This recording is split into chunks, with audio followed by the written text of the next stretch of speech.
Đang record á. an AM and then a PM.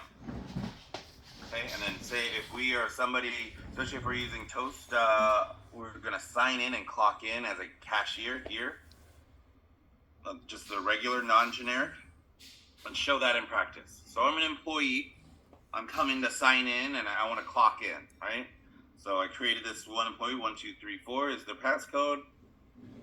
I'm gonna hit go, and now I have to either go or time clock, and then I'm gonna clock in, right? So I just went ahead and clocked in. Okay. Now I can't really do anything or view anything right now, right? My level of access, I'm just using this to clock in. Edit one thing. I think I left one permission. Sorry if I'm losing ya. It's you want to make sure if you're doing generic passcodes, you want to make sure they're set up correctly. No, I'm gonna give them save. So they can't ring in any orders or anything like that. They hit go. They can only clock in or clock out. Okay. Do you guys have breaks or anything like that? Like paid breaks or non-paid breaks? What's that? I'm sorry. Breaks. Like, do you have any of your cooks or anybody that need to take a paid break or an unpaid break? Oh, they take a break. But They unpaid do, hay là right? Or they paid? don't. Just go ahead with unpaid first. Okay. Okay, perfect. So now they have the option to, when they have to clock in, say for a lunch or whatever. So I can just go to time clock, and now I can start a break for half an hour or whatever, okay? And then if I ever need to, I can end that break after half an hour. See, right now, if I try to end the break, it's like, wait, your break isn't, your unpaid break should last 30 minutes. You got to make sure it's 30 minutes before you can clock in. But I'm going to override that with a manager passcode. Okay, and we're back on the clock. Now, let's say I'm the AM cashier, right? And I got my first order. So I would sign in with 1111. Okay, log in, go. Now it's asking me the very first thing. It's like, hey, you need to lock down to a drawer. Okay, because we want to make sure that nobody else besides managers and then this cashier can access this drawer. So I have to literally tap this lock icon. I can lock it. Now I can start entering orders. Okay, this is how as you probably saw on your device, how it's going to look. You have your top level food, your top level menu items here, and then your sub menus. And as you kind of go into your drinks, you have your modifiers, right? Okay, yeah. Yes. These might need to be built different. Yeah, I got it. Okay. Yeah. So is it cold? Is it hot? Any of these extras or anything like that? So we can then start ordering. Let's see, for food, Vietnamese sandwich. Okay, some of these just need to be built out a little bit better. Yeah. Perfect. So real briefly, let's go over. I'm just going to cancel this order. It's going to ask me, do I want to save changes? No, I don't want to save changes. So say, for instance, I have a employee that forgot to clock in. It might happen, and now you got to adjust their time. I'll show you how to do it on the back end. Mm-hmm. You go to employees. Sorry, come on, web page. Shouldn't take this long.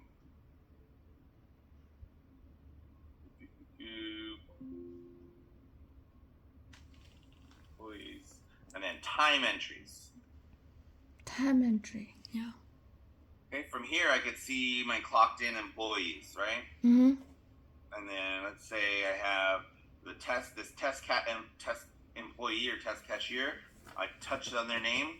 I can be like, oh, they were actually in at noon, right? I can adjust the time up to the minute. I can clock them out if I need to. I can add or adjust their break. Okay. Or I might even be able to, if I put them out, I can claim their cash tips if need be. Okay. Mm-hmm. So actually, one more time, we'll change that to 12 noon. Submit. Okay, and that'll update their time. Let's change it to. Hold on.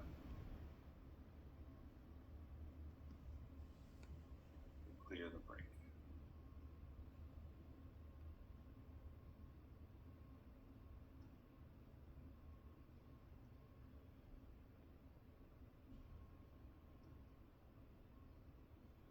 So if I want to change this on the front, on the actual point of sale, I'd log in as a manager.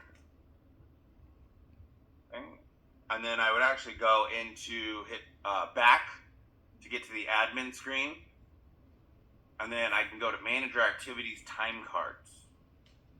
Okay. And then I would just be like, oh, this person didn't need to take a break, or I can be like, all right, change their in time here, right? I can change it in 5-minute increments on the front of on the actual terminal. Okay. Save entry. It's outside the date range. Perfect. That's how you could adjust time on either the terminal or in the back end. Okay, done. Let me just check my syllabus. For as far as labor and reports, let's go ahead and do this. So reports are very similar in Toast. What you're going to be using the most of is probably like sales summary. This is going to be whether you're for the whole restaurant. If all employees are selected, you're going to see your sales for the whole restaurant, all broken down like this. Or if you just want to see for individual employees or the generic employees, you can just change your search criteria and adjust this way, right? If for some reason I ever need to export a report, I can either hit the export, it'll put it in a editable spreadsheet, or I can email it, which is non-editable, as a PDF file. Maybe this goes to an accountant or something like that. Okay. Same thing, let's say for labor. Go into employee performance, and then I can go into literally labor summary and see everybody's hours and everything like that from here. Again, you could just change it to all employees. You just want to look. Reporting all works the same in Toast as far as you just got to make sure you have the correct criteria. I'm also going to send you a reporting and analytics document to your web page. What I do is I actually keep it on my desk, and it's always here. Something kind of like this, and that way, what's really helpful to me is like, okay, what report does what? And so I keep this right here on this page on my desk. So I'm like, okay, I need to see labor reports, or I need to see my sales summary, or anything like that. I'll send this to you in your email after the meeting. Okay, thank you. Super handy, super handy. And then also, I'm not going to deep dive too much into reporting. Reporting is kind of a separate video, but I'll send you the links on those as well too. Let's go ahead. Let's dive in really quick to menu building and advanced properties. Are you building your own menu, or are you having somebody do it? I have somebody do it, but I don't know why it takes so long and it cancels. So I just try some for myself for testing. Gotcha. Okay, okay. So the way the menu works in Toast, it's a little different. We try to make it as easy to manage.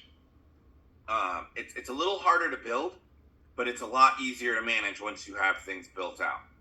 So I use advanced properties the most. So under menus, advanced properties, or I could search. I literally search for everything. I just use a search bar, takes me right to it. Under advanced properties, you can show, hide, maybe different settings you want to keep. I always make sure taxes are applied.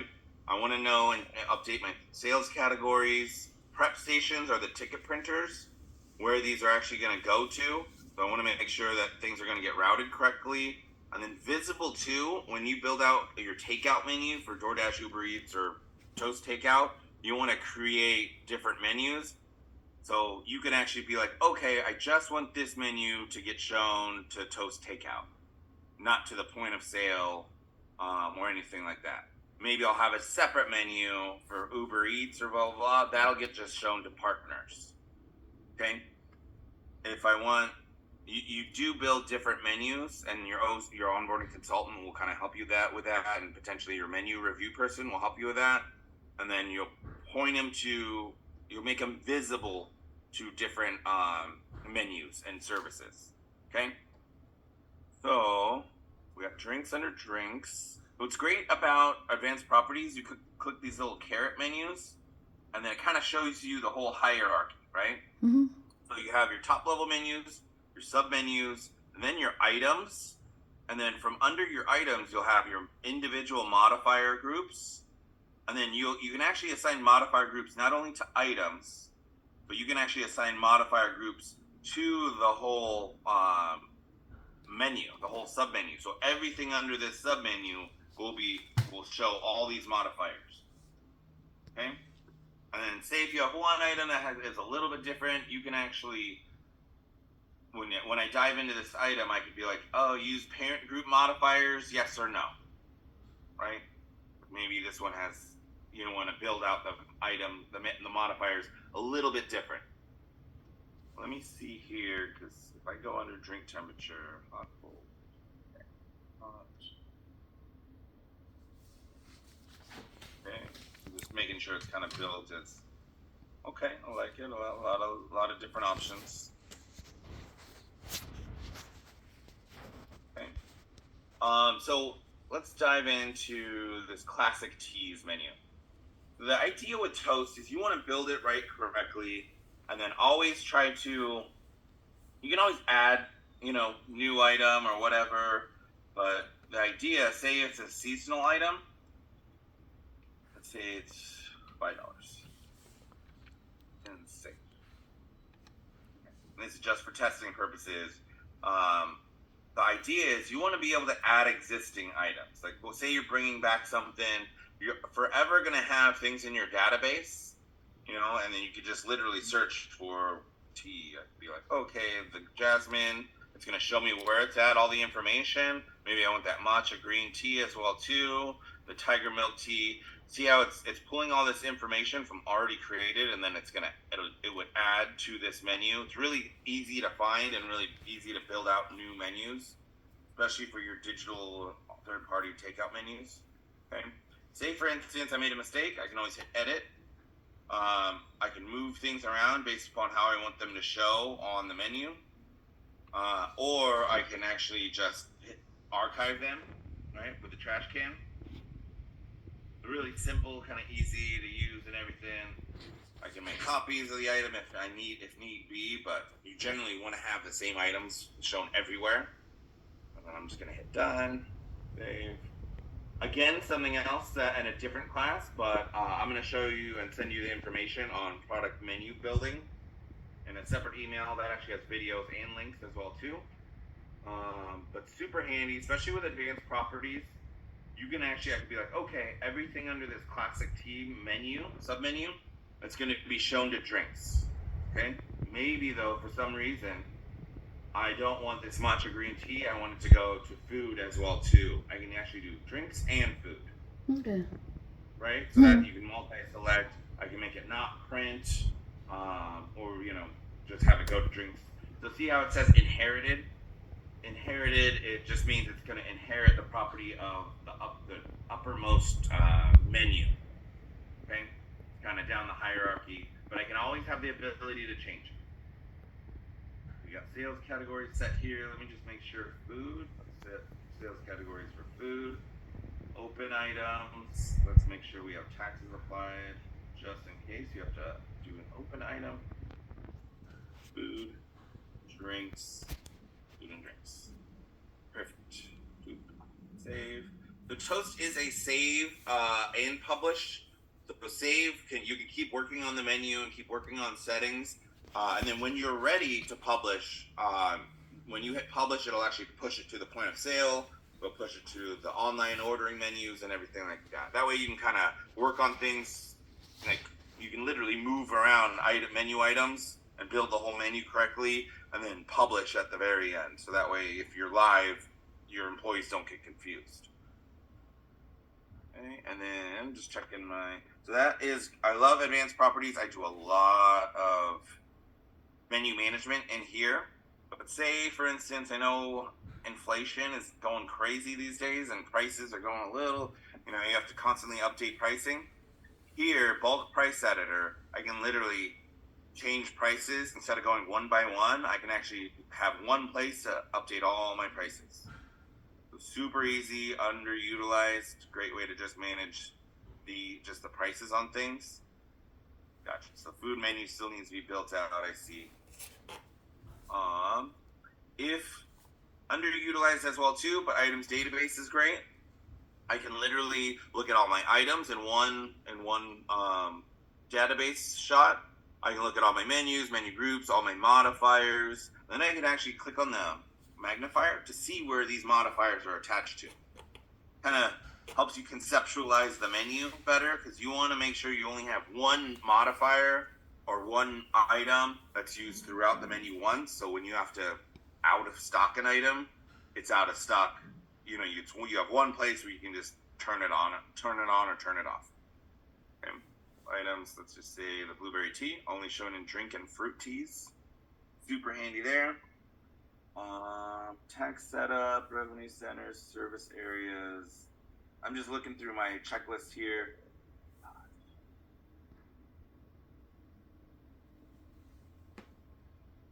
Okay, so let's look at front of house settings. So over here in the menu rail, we're going to go to front of house. So generally, you only want to send orders, right? Because you're a quick service restaurant, right? Mm-hmm.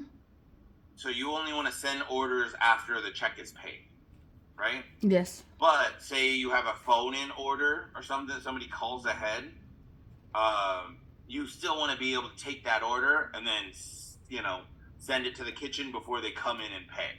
So I'm gonna click this setting. The orders will be sent to the kitchen once the check is paid in full. For takeout or delivery dining options, this can be overridden by hitting the send or stay buttons. Okay, so we'll build out that next. So even if there's a penny not paid, your orders won't get sent to the printers or kitchen display. Okay. Mm-hmm. Unless you decide it's going to be takeout. UI options. You don't need seat table service off. Seat numbers. Quick order. That off.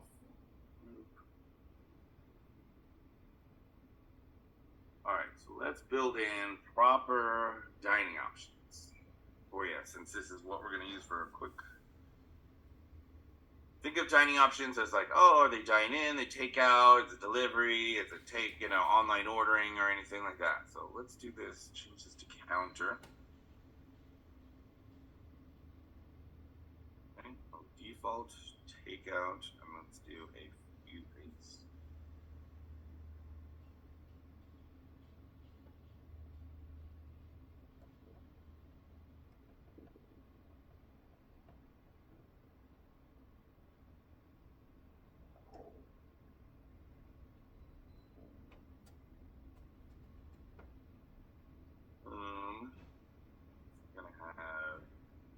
Takeout as well too, but it's going to be in the future. Go ahead and order these.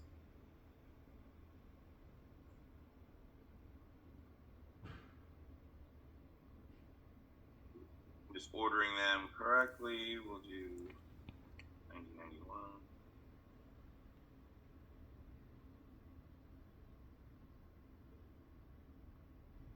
Curbside will be 81. Whether you have this stuff curbside or not, it's just I can't archive them right now or delete them. We'll change some settings. All right, so this will be defaulted when they have there's no drive-through, right? No. Okay, perfect. Because I would need to create a different drive-through option and everything. Perfect. I'll show you this in practice. Let's go here. and sign in 1111 as that generic cashier barista.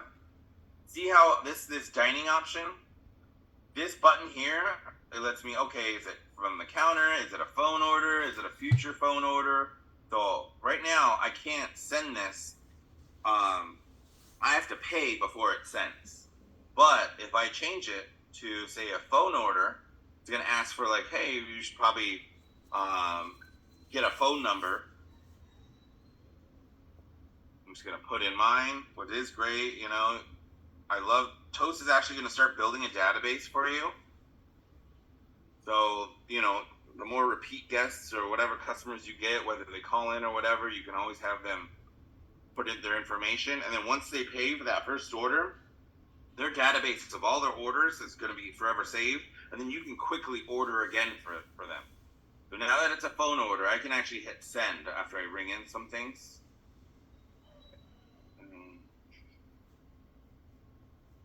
I just want to create a check real quick. Go ahead and so I can hit send because it's a phone order. They maybe want to pay later when they actually come to pick it up. Okay. Mm-hmm. So I'm going to send that order. Next one, the default is going to be, you know, counter service, right? I'm just getting an error saying I'm not attached to a printer. Which I'm not attached. So let's just start taking another order. Say this is for somebody at the counter. It's not a phone order or anything. And now, once I hit pay, I can actually hit cash. Okay, whether wants a receipt or not. And that order is now sent to the kitchen display. Let me just show you. Probably only for food. One moment. Send both food and drinks to the expediter. Okay. Good. So just to show you right now, kitchen display.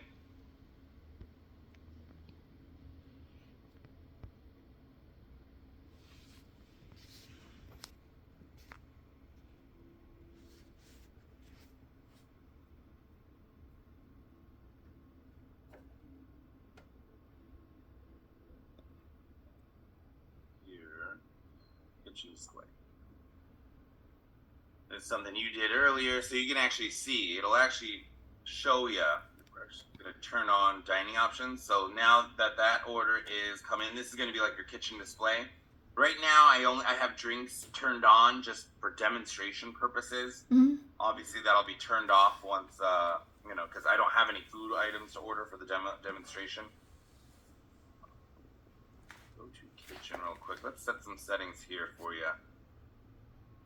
Always display the dining option. So terminal printer only gets printed in offline mode. Let's make sure for quick orders, 2 guests. Orders 2 guests. And from the expediter.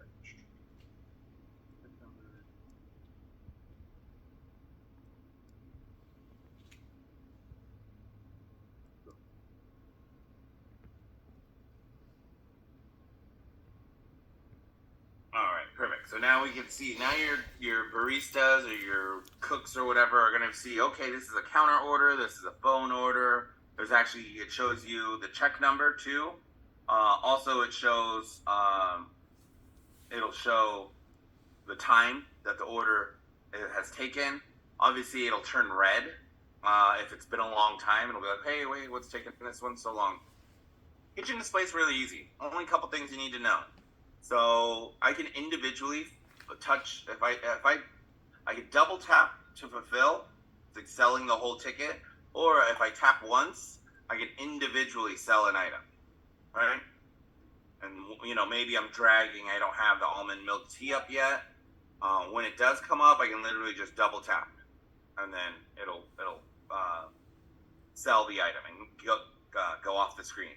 If for some reason I need to rush this order, I can actually single tap and hit rush, or it could print once you have that printer, that kitchen printer set up. But once I rush, it'll actually move it to the beginning, right? And then it'll say rush. If I ever need to recall a ticket, I'm like, oh wait, maybe I accidentally didn't mean to send that last order, I can hit recall. Or I could show recently fulfilled. And So boom, boom. It's green. I can show hide what's recently been fulfilled. Also, too, if I want to just see an all-day view, like how many drinks of what, I don't need to know the kitchen, the check information, who it's going to. I just want to know the quantity of how many of these different drinks I need to make. I can hit that show hide all-day view. Okay, so I just know how many drinks of what I need to make. Kind of handy there. Say if the text is a little small, from here for the kitchen display, I can just hit the 3 dots. Toast calls this the overflow menu. I can hit the 3 dots and change the text size if need be. And it's infinite scroll. However many tickets you have, you can just keep scrolling, and keep working the queue, and you'll never lose a ticket that way. Okay. And then just to let you know, I set up the kitchen display. It's just 1, 2, 3 to log into the kitchen display. Okay. Lastly, let's create some orders. Still with me, right? Yes. Okay. I know it's kind of a lot. So let's talk about the order screen. The order screen, you have a tab name. Might want to. Actually, I'm going to turn on requiring a tab name for you, because that way, you know whose order it is and everything. And then you can call out their order when they're ready. Front of house.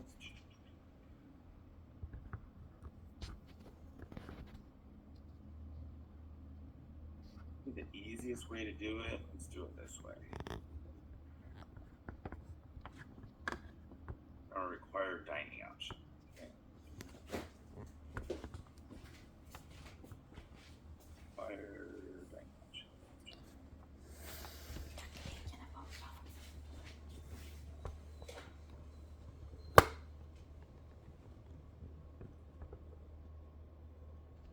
Change.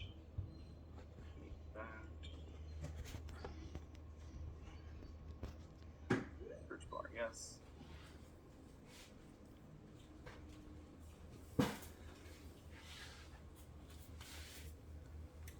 Camera đây mình lầu thì để lên đó này có cái bàn đèn. For dining options, that's what I'm looking for. Okay. Dining options. Let me make sure to not have a default. This will be a better way to implement this. Place setup. Off. All right, so let's just kind of ring in some items real quick. Okay, it's going to be hot. We want matcha hot, done. So if I try to hit, hey or something like that, it's going to be like, okay, what kind of dining option this is? Oh, it's at the counter. Perfect. And then from here I could pay. I can't do a credit cards right now because I'm not physically attached to a credit card. But what's going to happen, you're going to have 2 options. Mm-hmm. You're going to have an option for credit, which is going to be to swipe on your employee side. And then you're going to have guest pay and a blue button. That's for them to do everything on their guest display that needs to be hooked up. And on that guest display, once you'll hit guest pay, then they'll tap or insert their card, and then it'll actually come up with the tip percentages, how they want the receipt, if they want to sign up for loyalty and everything on their own display there. So it's kind of handy and everything. Maybe I could show you via like a paper gift certificate.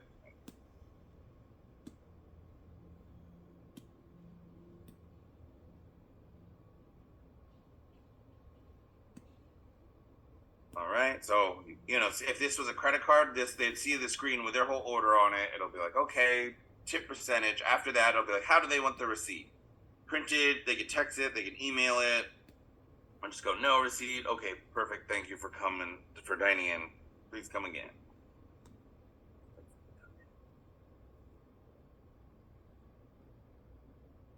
If I ever wanted to have that tab name, let's do this.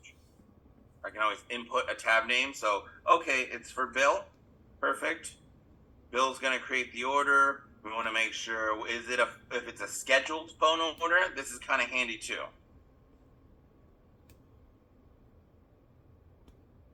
So I can actually, so the tab name's Bill, you see up here.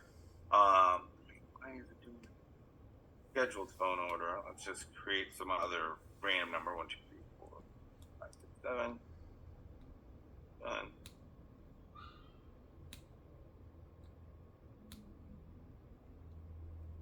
I can actually, how long is this order going to take? Oh, let's just say it'll take 15 minutes. Okay, next. I can actually schedule when maybe somebody's going to pick it up tomorrow, or it's like a big catering order, and then they're going to pick it up, say 12, say 1:30. What's great about this is 15 minutes before 1:30, you're going to get a ticket that's going to print at your register, and then something that's going to automatically populate on the screen for that order 15 minutes before 1:30. So it's really kind of handy. You can actually do a lot of scheduled orders that way. Kind of nice, especially if you are going to be getting bigger orders. A lot of functionality to that. So real quick, tab name, you can put in the guest name, so when the order's ready, you can call out to them. It's going to be on the kitchen tickets and the kitchen displays. Plus item is going to be how you can do open food or open drink. Say there's something not on the menu, I can just type in the name, like test item, and then add a price. And then right now it's set to need manager permission to be able to do the open food. Same thing for open drink. We'll come back to doing splits. If you need to change guest counts, there's the option to change guest counts. Discounts, there's ability to apply it to check, or you can apply it to items where you can actually multi-select different items. There's different discounts for between check and item levels. Okay. So if I touch into an item, I can actually get in to remodify things, hot, cold, these other modifiers here. I can change maybe this one is not at the counter. They want this one to be for curbside or takeout as a phone order. Or if I go to discount item, I can actually select my discount, put in my manager passcode, and multi-select, okay, multiple items to discount if need be. Or I'm just going to turn them off, deselect them right now. But pretty handy that way.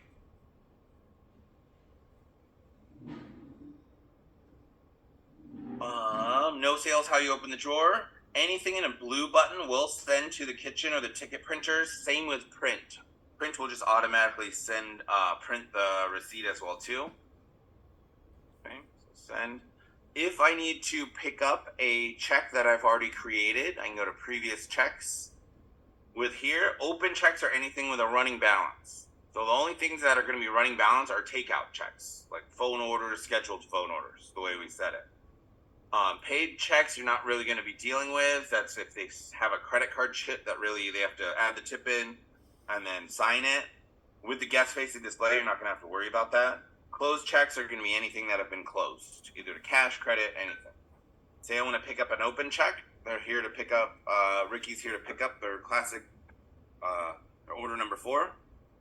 I can just hit pay.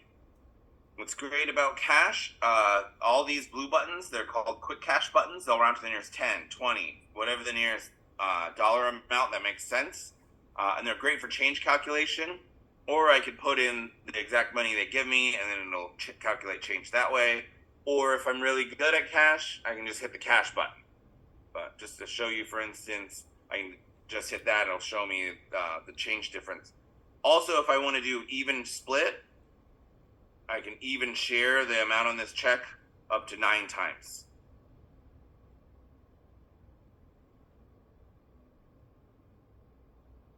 I don't know if I lost you.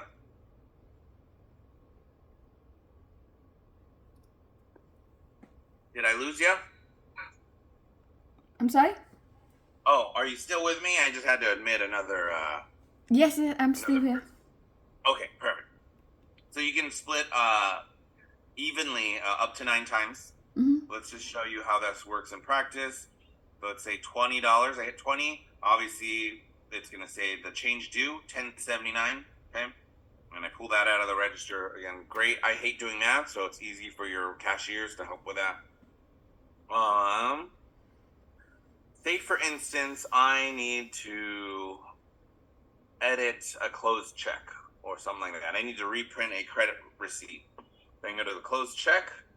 I can hit touch on the actual check I want to get to. And either update will take me to the order screen, pay will take me to the pay screen. So say I need to reprint a credit card or this gift certificate receipt, I can hit receipt, and then I can either email it, text it, print it, have them do an itemized with signature or reprint the closed.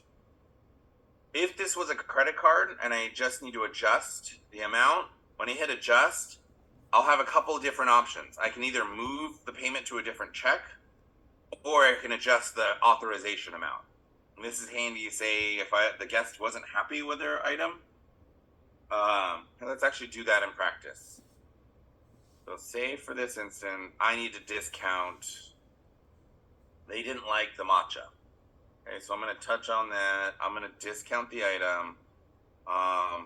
Let's just say we're going to manager comp the item because they weren't happy, but they already did pay, right? Mm-hmm.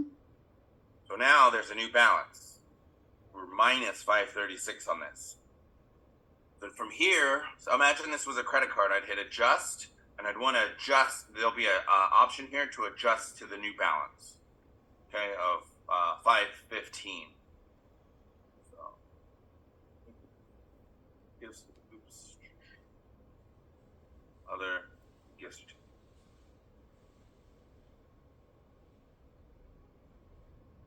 Perfect. So it's now adjusting to the new balance of 515. Okay, and then that'll close it out to that new discounted total. Let me just check something real quick. So a couple items I want to touch on. So in the order screen, there's always this overflow button. This is going to have, it's different in each screen, okay, based upon what you're doing. You know, whether you're in the order screen, you're in the pay screen, you're in the previous check screen, it's always different. From here, you can change table, change server, void the order. If I were in the pay screen, for instance, here, I can actually, void the order, turn off the digital receipts. So it prints a credit card chip. I can make it tax exempt. Go cashier, no receipt. If I'm in the previous checks, though, again, that's right here. Here, I can actually bulk manage some things. I can actually select checks. I can do an advanced check filter. I can combine checks if need be. It's different in each screen. We're kind of handy that way. Let's do scheduling order. We did user. Let me change one setting real quick. Just to show us. House.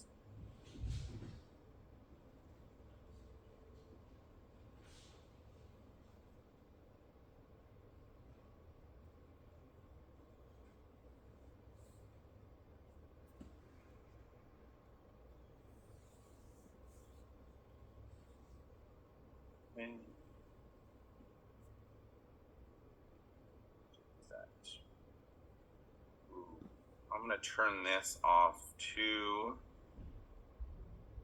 It's just doing things at the counter. Do you want, so right now, for every check on the guest facing display, they have to select the tip amount and then sign with their finger. It's kind of a waste of time, especially if your checks are not really above $25. I can either turn it off, or anything over $25 or $50 you want them to sign. It's up to you.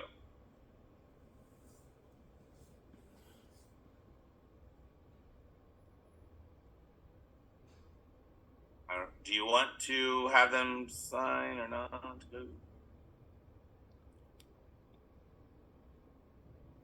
Or we'll just leave it on. I will go back there to look. Okay, perfect. See, You yeah. can select a signature threshold because a lot of times guests get stuck.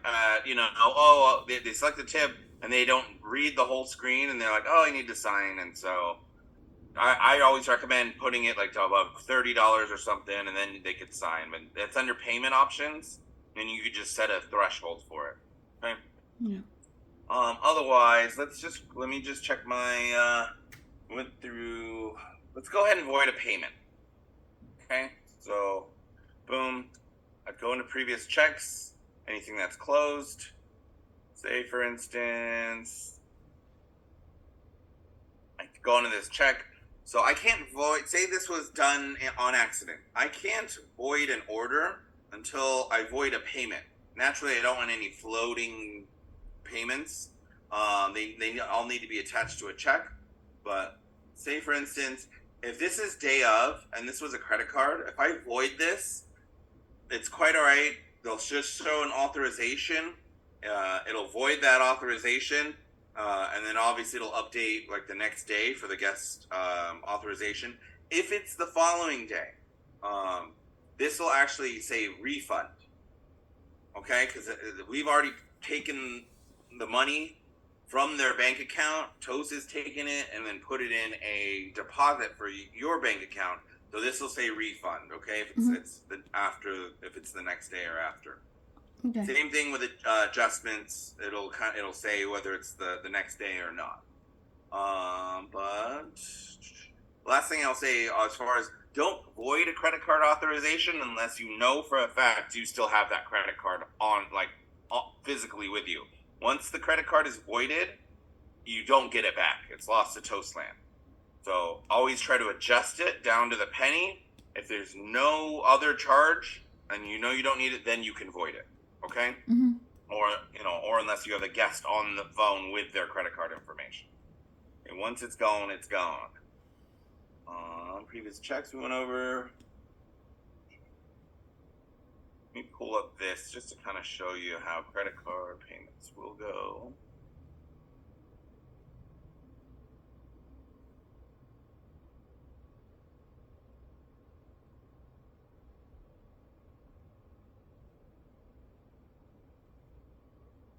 While I'm pulling this up, let's go over experience. Let's go over offline mode. Okay, so offline mode, instead of this red bar, you're actually going to get a yellow bar, and it's going to say, Toast is unable to reach the network, or its internet connectivity is not connecting. The only thing you really need to know is like two disclaimers. Is you could print checks, you could take cash payments, credit card payments, orders will go to the kitchen. Couple things. Obviously, if you're doing online ordering and it's not, the online won't work, right? You need a live active internet connection to receive those online orders. You might be able to check them on Toast Web, but they won't get automatically pushed to your terminals without internet connection. And then two is your your credit card payments. You can't tap or Google Pay or Apple Pay or chip because Visa and MasterCard require live active internet connection. But you can swipe payments all day long. So you could swipe the credit card and then it'll record the payment. Soon as the internet comes back on, it'll process all those payments and then update the checks and everything like that. Okay? Mm-hmm. And that's really, besides that, and then if you have employees clocking in and clocking out, and if you're offline the whole day, just make sure they're using the same device to clock in and clock out. Otherwise, you could have when it syncs, there'll be like multiple clock in and clock outs. But it's not like you guys really only have one terminal, so they're just going to be using that one device anyway. I'll send you more information as far as the online stuff, but that's all you really got to worry about. It works very well in offline mode. I'm almost ready to do like a shift review. Let me know if you have any questions in the meantime. No, I'm good now. One thing I'll also go, let's create another check.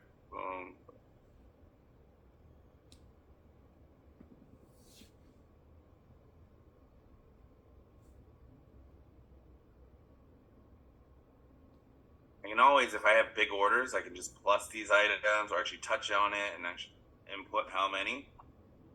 From here, let's say, I doubt you're going to be using it that much, but split checks is actually very good in Toast.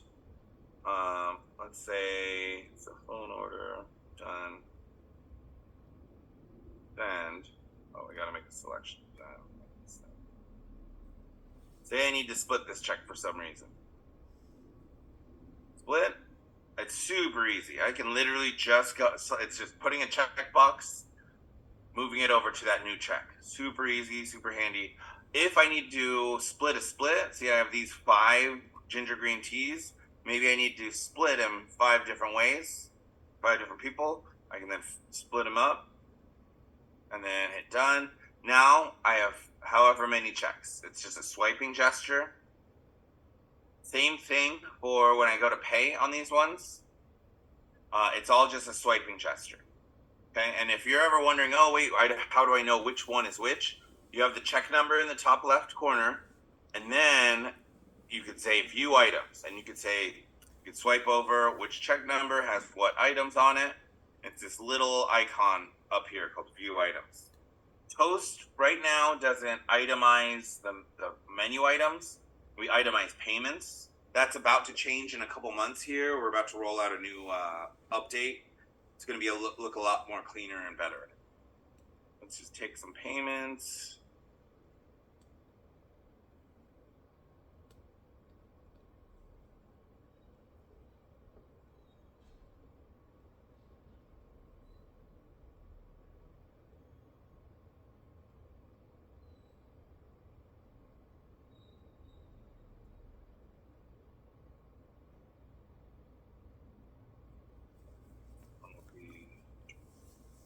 Cash, feet,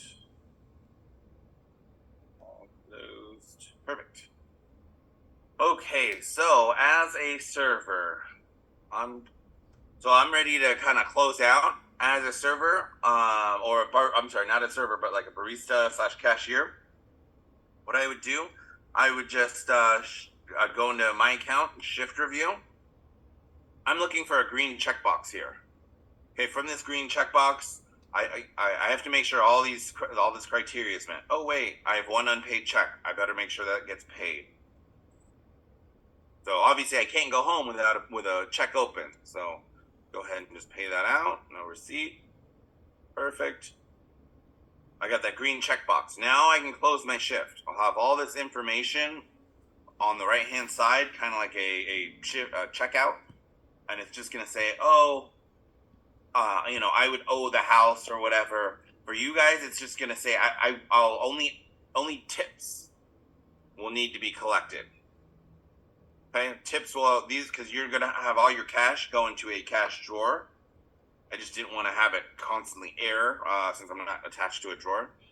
But so for instance, if I had any credit, show me the credit card tips here, and then when you go to do your tips at the end of the night to put them on your paychecks, it's all going to be in a report, like your sales summary report. Go to reports, shift review. I'm sorry, sales summary. And I just want to go sales summary just for that AM cashier. Since we're doing it on payroll, the servers will not have to worry about pulling out their own tips. Management will do that so that it's all calculated for payroll, okay? And it'll be even easier if you guys end up doing, I don't see it here. I don't see any service for Toast Payroll. But if you did it that way, there's an option to have it automatically transferred to Toast Payroll. Let me see what other services we have. Okay. But any you're like your credit card or non-cash tips would obviously show on this line. Okay, and you just take that out however which way you need to. so that it goes on whatever payroll platform you're using. Otherwise, you close the shift. All right. Collect the cash. Obviously, you guys won't really be doing that. It'll just say, because your cash drawers, you're not collecting any tips from the cash drawers. Say cancel next, and then after this employee wants to leave, they'll have to close out the drawer, right? So they'll have to count the physical cash. You'll hit close drawer. Okay, close drawer. It's gonna then have a calculation. It's gonna have a Toast expected value. It's doing all the transactions, every cash transaction, any payout, any tip out, any deposits. They actually have to physically count everything in that drawer. So it should be $500 plus, in this case, like $54.14, right? So Toast is expecting $554.14. If for some reason they count it and they're maybe short, they only have $552. When you close the drawer and run the drawer report, it's going to show that your expected deposit to the bank is only going to be $52.14. Because it's going to make sure there's $500 in the next shift drawer, right? In the next day's drawer. That's always there. Okay, so no matter what, every day, you always want to make sure $500 is exactly in that drawer. Because Toast is automatically going to set it that way, okay? Mm-hmm. Just if I ever need to no-sale this drawer to open it, I can no-sale. If I ever have too much cash in the drawer and I want to put it in the safe, I can hit cash drop. New drawer is more Vegas style, where someone's coming in behind you with a new drawer that has $500. You don't have time to count it right there, and it'll move your active drawer to open, and then once it gets counted, it'll move from open to closed. Okay, it's kind of like open, paid, and closed checks. Active is receiving cash. Open just needs to be counted as far as the drawer. Let's go ahead, and I can't close the drawer because we're in test mode. Let me show you how to close the drawer, though, in the back of the house, because maybe you don't want to be counting the drawer in the front of the house, especially in the middle of a day. You go to reports, cash and loss management, drawer history. I will then select all employees, drawer history. All right, from here I can view this cash drawer, and then I can update an entry and close the cash drawer, right? Let's just say let's say there was $2. It's expecting, as a brand new drawer, it'd be $5 or whatever, 500. And I can then close that drawer from the back end, so I'm not counting cash in the front. Okay.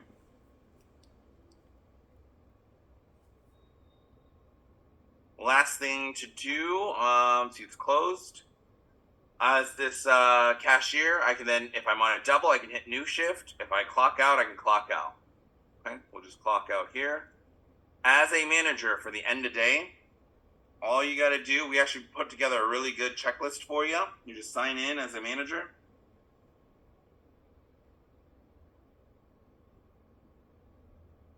You get to the admin screen, and it's just close out end of day. Close out end of day is great too, because it's just, this is real live sales up to the second here. And then plus, all I got to do here is just follow my checklist.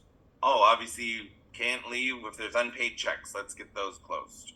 Right? Maybe this was done erroneously, so pay void.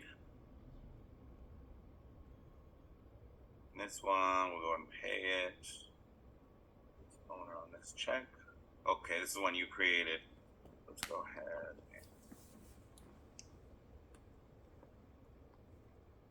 Perfect. Just to let you know, though, any unpaid checks will roll over to the next day until they get closed out. Okay? Unclosed checks, they'll actually get closed to no tip, but the balance has already been paid. Unclosed checks, you can actually run tabs this way. They'll keep rolling over the next day. Lastly, you do want to make sure your drawers get closed, and then any clocked in employees maybe you still have a dishwasher still on. It's just warning you, hey, you still have this employee clocked in. Or maybe they forgot to clock out. You can clock them out and adjust their time right from here. And then once you everybody's clocked out, it'll be green. The only thing I would do, how late are you guys open? 8. Oh. PM? Yeah. So actually, I would capture payments because you'll get your checks a day early instead of the next day. So if you hit the capture, this capture button is what's gonna take all the credit card payments, put them into one bulk batch payment. It's gonna then take all that banking information, give it to Toast, and then Toast is gonna start preparing your deposit for. If you do it before 9:30 p.m. Eastern, then you'll get your checks a day early, your deposits a day early. Okay, That's kind of the key. If it's after, obviously, then it's gonna come in like 2 business days instead of the 1. Any questions? So far so good. I know it's kind of a lot, and it's really some of those things like muscle memory. Like I want to do it on the device, and now that you have them set up, you're kind of like you can process all the payments you need right now. I say get used to it, play around with it because you're in test mode, right? So no credit card authorizations are actually going to go through until when you are ready to go live. You just disable test mode, and then it'll start activating. Payments will really start going through. So I'm going to send you that follow-up email with all that additional information as far as the menus, the reporting. It's going to have your Toast takeout link. Staff, like in case you want to forward the link for staff training for video to them, or manager training to any other your managers. It has all that, and then cash management. I'll send all that information the moment we get off, and then forward it to any of your other owners or managers, okay? Yes. All right. Welcome to the Toast family. Look for that email shortly, okay? Yes.